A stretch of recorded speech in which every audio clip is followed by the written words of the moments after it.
তো বন্ধুরা কেমন আছেন সবাই? আশা করি সবাই খুবই ভালো আছেন। তো ভিডিও ভাইরাল হচ্ছে না, ভিডিও ভাইরাল হচ্ছে না। এই নিয়ে অনেক জায়গায় অনেক রকম টপিক, অনেক রকম আলোচনা, অনেক রকম বিচার বিশ্লেষণ দেখলাম। কিন্তু তারপরেও মনে হলো কেন জানি না যে আমার ভিডিওটি বানানো উচিত, কারণ সবাই কিন্তু একটা টপিকের উপরই কথা বলছে না। তো আমি এখানে স্পেসিফিক্যালি 5টি কারণ আলোচনা করব, যে 5টি কারণ আপনার ভিডিওর জন্য খুবই গুরুত্বপূর্ণ এবং এই 5টি বিষয় একটা ভিডিওকে র্যাঙ্ক করাতে খুবই সাহায্য করে। আর এই 5টি বিষয় যদি আপনি না জানেন যে আপনার কোথায় সমস্যা আছে, তাহলে কিন্তু আপনি গ্রো করতে পারবেন না, কখনোই গ্রো হবে না। ঠিক আছে? তো চলুন আজকে আমরা এইটাই বিশ্লেষণ করে দেব যে আপনারা এটা বুঝতে পারবেন যে আসলে কি আমি মন করা গল্প বলছি, নাকি এর কোনো ভিত্তি আছে, এর কোনো মূল আছে। সেটি আজকের এই ভিডিওতে পুরো বিশ্লেষণ করে সম্পূর্ণভাবে আপনাদের বলে দেব, বুঝিয়ে দেব। তো চলুন তাহলে ভিডিওটা শুরু করব। তো তার আগে একটা কথা বলি, ভিডিওটি যদি ভালো লাগে অবশ্যই লাইক করবেন, আর ছোট চ্যানেল অবশ্যই আমাকে সাপোর্ট করবেন, সাবস্ক্রাইব করবেন। তো চলুন ছোট্ট একটা ইন্ট্রোর পরে শুরু করে দিচ্ছি।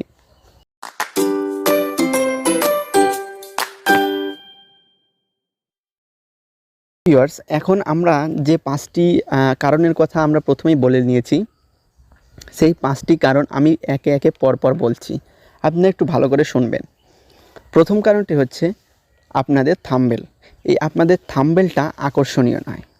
এবং দ্বিতীয় কারণটি হচ্ছে আপনাদের কন্টেন্ট। আর 3 নম্বর কারণটি হচ্ছে কি? 3 নম্বর কারণটি হচ্ছে ট্যাগ।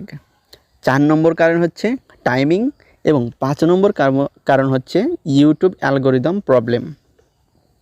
তো যে 5টি বিষয় নিয়ে কথা বললাম, এখন চলুন এই 5টি বিষয়কে আমি এক্সপ্লেন করি, যাতে আপনারা বুঝতে পারেন যে এই 5টি বিষয়ের মধ্যে কী আছে, যে কারণে আমি এই 5টি বিষয়কে ইঙ্গিত করছি। তো দেখুন, প্রথমে যে কথাটা আমি বললাম থাম্বনেল। আপনারা আমাকে একটা কথা বলুন, আপনারা যখন ইউটিউবে কোনো ভিডিও দেখেন, যে কোনো ভিডিও, যে টপিকেরই হোক না কেন, আপনারা কি দেখে সেই ভিডিওতে ক্লিক করেন? অবশ্যই আপনাকে আপনি যখন ভিডিওটি দেখবেন তখন আপনার সামনে ওই ভিডিওর থাম্বনেলটা শো করবে, এবং এই থাম্বনেল দেখে যদি আপনার পছন্দ হয় আপনি ক্লিক করবেন, ভিডিওটি দেখবেন। কি কথাটা তো এরকমই আসে।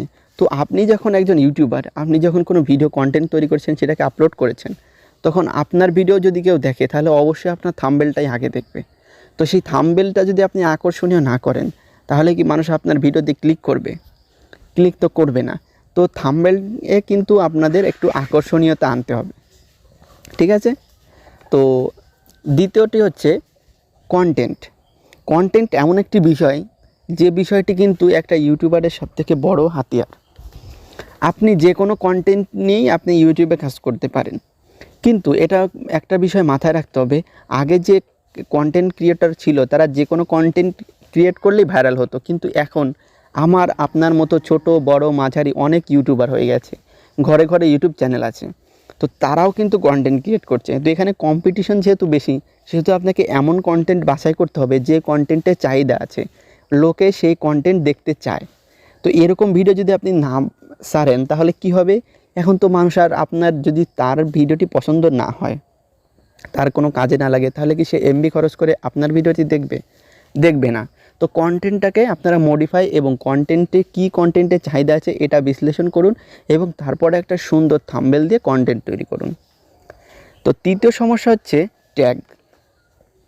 দেখুন, বর্তমানে অনেক কন্টেন্ট আছে যেগুলোর ভিউজও আছে, কিন্তু কথা হচ্ছে যে প্রপার ট্যাগ ইউজ হয় না। আর এখন কথা হচ্ছে যে ট্যাগটা কী? ট্যাগ হচ্ছে এমন একটি জিনিস যেটা হচ্ছে একটা ইউটিউবের অ্যালগরিদমের গিয়ে কাছে বলে যে এই ভিডিওটা কোথায় কোথায় যাবে। আপনার ট্যাগ বলে দেবে আপনার ভিডিও কোথায় কোথায় পাবলিশ হবে, কোথায় কোথায় আপলোড হবে। তো সেই ট্যাগগুলো যদি আপনারা ভুল করেন, তাহলেও কিন্তু আপনার ভিডিও র্যাঙ্ক করবে না। আর ট্যাগের ভিতর অনেক সময় দেখা যায় অনেক গেমিং ইউটিউবার আছেন, তারা নিজের ট্যাগের ভিতরে বড় বড় ইউটিউবারদের নাম দিয়ে দেন। তো ভাই আমি একটা কথা বলি, বড় বড় ইউটিউবারদের নাম দিলে অবশ্যই আপনার ভিডিও সার্চ রেজাল্টে যাবে, কিন্তু বড় ইউটিউবারের কমপক্ষে 20টা ভিডিওর পরে আপনার ভিডিও শো করতেও পারে, নাও পারে। তো আলটিমেটলি আপনার কোনো লাভই হচ্ছে না, শুধুমাত্র অন্য কোনো একটা জায়গায় পোস্ট করবে ইউটিউব, সেটি না করে আপনার ট্যাগ অনুযায়ী ওই জায়গায় পোস্ট করছে, সো আপনার ভিউজ কিন্তু ওখানেই কমে যাচ্ছে। তো এই বিষয়টাও কিন্তু আপনারা কখনোই আর করবেন না। ঠিক আছে? তো 4 নম্বর বিষয়টি যেটা হচ্ছে সেটা হচ্ছে টাইমিং। তো এখন আমি বলি টাইমিংটা কী। টাইমিংটা হচ্ছে আপনি ইচ্ছে করলে যে কোনো সময় একটা ভিডিও আপলোড করে দিলেন, যে কোনো সময় আপনি একটা না অন্যটা না এটা ওটা করলেন, এইটা করলে কিন্তু হবে না। আপনাকে একটা প্রপার টাইম বেছে নিতে হবে। এখন কথা হচ্ছে যে আপনি কি করে সেই টাইমটা বেছে নেবেন। দেখুন, ইউটিউবে এমন একটি পজিশন যেখানে কিন্তু সব ভিউয়ার্সদের কাজ আর কন্টেন্ট ক্রিয়েটরদের নিজেকে শক্তিশালী করতে হয়। যেমন ধরুন, টাইমিংটা কীরকম করবেন, এমন একটি টাইম বাছবেন যেখানে যে সময় অধিকাংশ লোকই মোবাইল ইউজ করে। তো সেই টাইমের আধা ঘন্টা 1 ঘন্টা আগে যদি আপনি ভিডিও পোস্ট করেন, তাহলে যখনই অধিকাংশ লোকই যখন মোবাইল ইউজ করবে তখন ভিডিওগুলো পোস্ট হলে তাদের সামনে যাবে, তারা ক্লিক করবে। তো এমন সময় আপনি পোস্ট করলেন যে সময় কেউ মোবাইল ব্যবহার করছে না। তো মোবাইল ব্যবহার করে সাধারণত কোন সময় দেখা গেল সকাল 11টা 12টা 10টা 11টা 12টার দিকে মানুষ মোবাইল ধরে বা একটু ইউটিউবিং করে বা ফেসবুকিং করে ইত্যাদি ইত্যাদি। তারপরে বিকালে করে, তারপরে রাত্রে শোয়ার সময় করে। তো এই 3-4টা সময় আছে যে সময় কিন্তু মানুষ মোবাইলে বা ডেস্কটপে যেতেই হোক মানুষ একটু ভিডিও দেখে, ইউটিউবিং করে, মানে মোবাইলটা চালায় তারা। তো মেন কথা হচ্ছে এই টাইমগুলো আপনি টার্গেট করুন, যে টাইমগুলোতে আপনার অডিয়েন্স পাবেন, আপনার ভিউজ পাবেন এবং মানুষ সেই সময় মোবাইল ইউজ করে। তো ইউটিউব যদি সেখানে পোস্ট করে আর মানুষ যদি সেটা দেখে, তাহলে অবশ্যই আপনার ভিডিওটাও পোস্ট করবে। এটা স্বাভাবিক কথা। ইউটিউব অ্যালগরিদম কারোর ভিডিওই কিন্তু বসিয়ে রাখে না, কোনো পেন্ডিং ভিডিও তাদের কাছে থাকে না। 10 মিনিট আগে হোক পরে হোক ভিডিও পোস্ট তারা করবেই, ঠিক আছে। তো এটাই ছিল এই বিষয়গুলো, ঠিক আছে। টাইমিংটাও কিন্তু মোস্ট ইম্পর্টেন্ট। এবং সর্বশেষ যে বিষয়টি নিয়ে আমি কথা বলবো সেটি হচ্ছে যে YouTube algorithm problem. YouTube algorithm problem কি? ইউটিউব অ্যালগরিদমের ওপর বর্তমানে অনেক রকম চাপ আছে। যেমন আগে কিন্তু আমাদের ঘরে ঘরে এত ইউটিউবার ছিল না, অনেকে জানতেও না যে কী করে ইউটিউব চ্যানেল থেকে আর্নিং করতে হয়। কিন্তু এখন গেমিং আসার পরে গেমিং পারপাসে বা আদার্স পারপাসে কিন্তু অনেক ইউটিউব চ্যানেল দাঁড়িয়ে গেছে। তো ইউটিউব অ্যালগরিদমের কাছে একটা প্রেশার পড়ে গেছে যে কোনটা থুয়ে কোনটা কিন্তু তারা কী করবে, মানে ভাইরাল করবে, সেটা তারা বুঝতে পারছে না। তো এক্ষেত্রে একটু সময় লেগে যাচ্ছে আপনার ভিডিও ভাইরাল করতে।